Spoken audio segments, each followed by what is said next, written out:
이재명 민주당 대표에 대해서 신변 안전 이런 거 걱정 안 해도 됩니까? 비교적 잘 아시지 않습니까? 당 대표 쪽 사정을.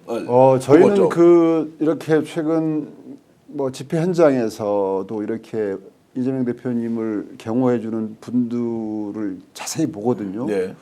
상당히 이제 여성 경호원분도 계시고 남성들 쭉 계신데 상당히 저희가 봤을 때는 안정감이 있어 보이는 경우가 네. 이루어지고 있다. 그리고 저희 당 내에서도 이제 이재명 대표님의 그 안위에 대해서 왜 걱정 안 하겠습니까? 왜 조치가 없겠습니까?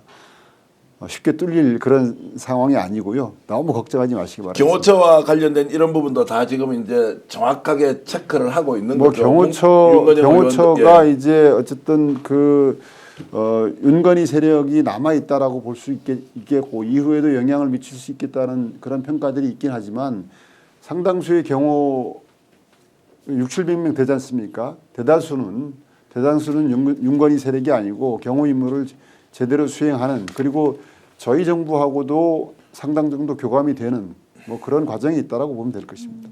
그럼 좀 우리가 많이 지금 걱정을 안 해도 된다. 아니 걱정을 안 하라는 건 아니고요.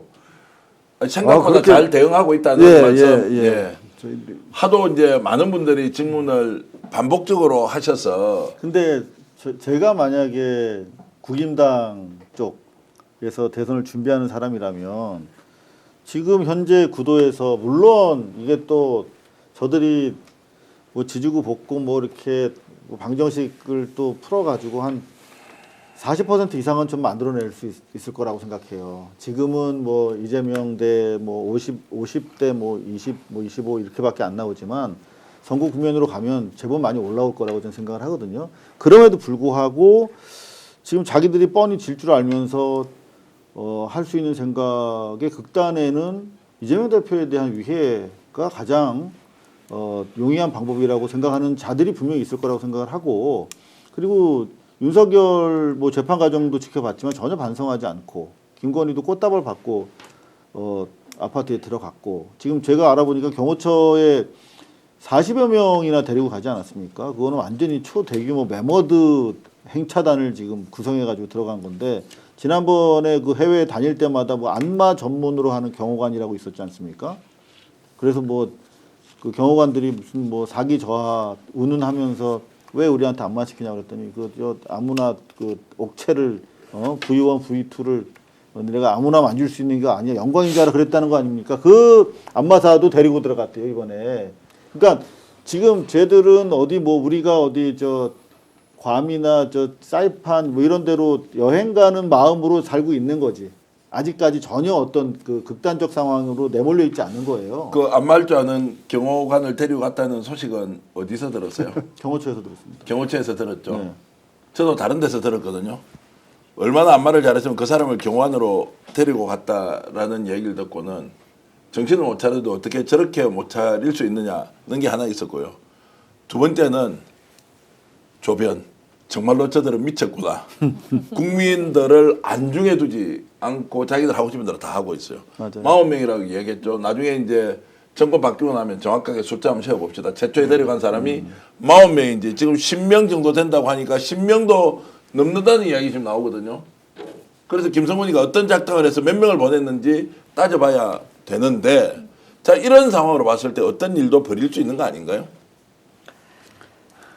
참 어처구니가 없죠. 그러니까 캣타워 뭐 500만 원짜리 그러니까 그런 가구가 우리 집에도 500만 원짜리가 없는데 캣타워 고양이를 위한 물품도 그렇게 했다고 하고 뭐 무슨 히노키탕을 뭐 2,000만 원. 예, 2천만 원짜리를 했다고. 그러니까 거의 왕비처럼 무슨 여왕처럼 그런 공적인 돈을 그렇게 사용을 한 거예요. 근데 참 기가 막힌데 지금 탄핵을 당해서 내려간 상황에서조차도 그 정신을 못 차리고 계속 예산을 쓰고 있다는 게 진짜 기가 막힙니다. 혹시라도 저 사진으로 나오는 캣타워를 자기 돈으로 샀다 또는 캣타워가 2개 있었다.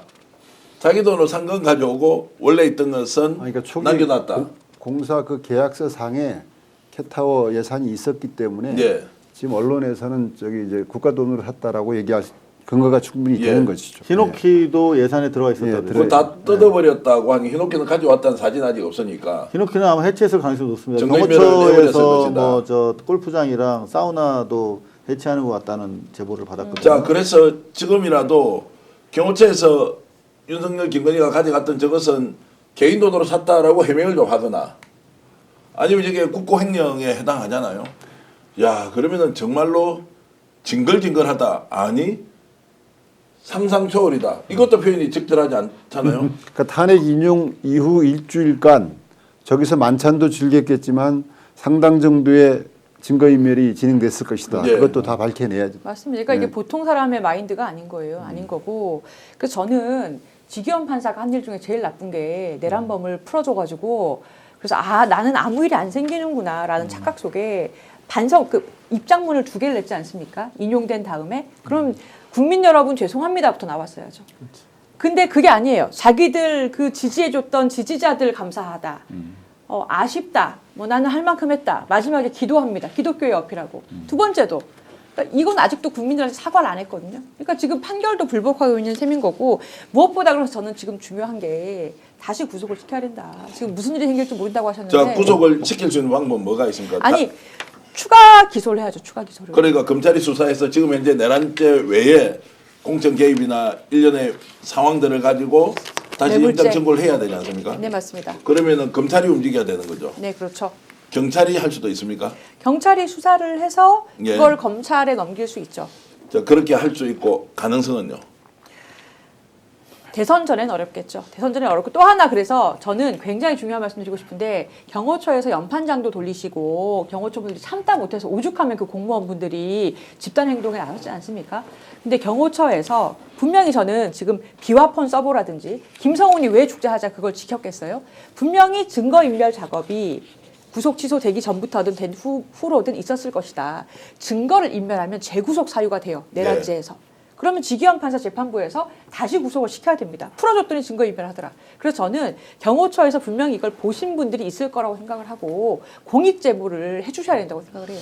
김정욱 박사님, 지금 경찰 뭐 단단히 각오하고 있는 사람이 있을 거고 또 검찰에서도 뭐 일부이긴 하지만 자 구속 수사해야 된다 김건희에 대해서 이렇게 있는데 이 사람들이 움직이게 하려면 뭔가 동력이 필요합니까? 아니면 우리가 좀 시간을 두고 지켜보면 적극적으로 나서서 뭔가 사부 처리를 하겠다라고 나올 수도 있습니까? 다 아시겠습니다만 친이구 재탕 가지고 있는 성격 때문에 예. 대부분 다 거기에 고위직 같은 경우는 윤석열 또는 윤석열 네트워크와 관계를 갖고 있는 사람이고 자기가 이 문제와 관련해서 어떤 형태든지 다른 행위를 하기 어려운 조건에 처해 있다고 볼 수밖에 없는 상황.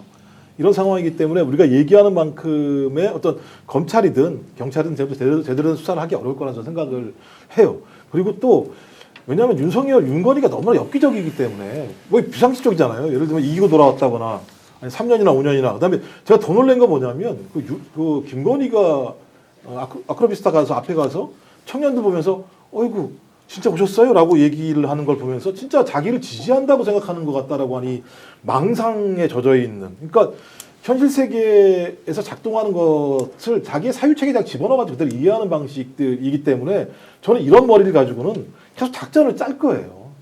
어떤 내용만 나오기 시작하면 자기 네트워크를 통해서 계속 거기다가 압력을 행사하고 저는 있다고 보는 상황이거든요.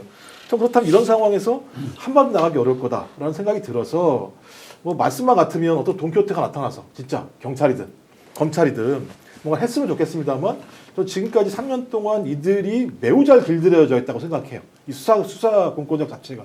그래서 말씀하신 것처럼 압도적 여론을 통해서 이재명 당대표가 후보가 되고 그 격차 자체가 거의 한 달 이상 전혀 좁혀지지 않는 상황이 가서 이 상황에 변동이 없다라고 느꼈을 때 내부에서 어떤 다른 흐름들이 만들어지는 거지 저희가 뭐 아무리 얘기한다고 하더라도 그런 흐름을 만들기 좀 어려울 거라는 생각을 합니다. 오늘 방송 어떠셨습니까? 마음에 들었다면 구독, 좋아요로 스픽스를 응원해 주십시오. 여러분들의 구독, 좋아요는 가장 큰 힘이 됩니다. 스픽스 구독, 좋아요.